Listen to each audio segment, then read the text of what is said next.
स्वास्थ्यवस्था पूरा भल अच्छा डाक्तर को भेटिलु डाक्तर कहले जे संपूर्ण भाव भल अच्छे आ दी दिन आम टे ऑब्जर्वेशन रखिकी छाड़ू आज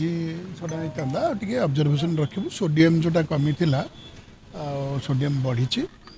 पूरा भल अच्छा नॉर्मल अच्छा असुविधा किसी नहीं आम रिलीफ करूँ आउ गोटे दिन ऑब्जर्वेशन रखू काली तो देखिले सोडियम टा चेक कर जानले जे सोडियम टा कम अच्छी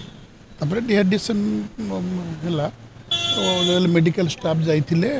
कहले जे रेफर करदे हॉस्पिटल को नहीं हॉस्पिटल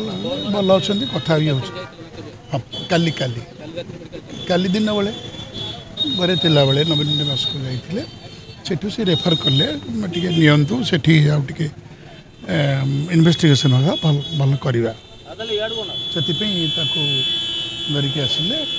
आसला भल अच्छा काली भी तो कथा होते आपण मैंने सब बाहर करते टी आई एम वेल बोली कहले से एबे भी से पोजिशन अच्छी भल अच्छा नाई नाई इमिडिएट जन इमिडिएट आरंभ कर ट्रिटमेंट कहले नहीं जावाई सांगे सांगे अणाई पूरा भल अच्छा सीटा विचार करेंगे कौन कर तो चेयरमैन मानकर 2 लाख थिला मु विधायक थिला बेले मु भी दाबी करी जे आउ टिके अधिका करा जाऊ 5 लाख पर्यंत करा जाऊ बोली तेणु सीटा को करा विचार करी कौन करेंगे आम शंख भवन रे कनसीडर करी कौन करेंगे विषय भल भाव जानी।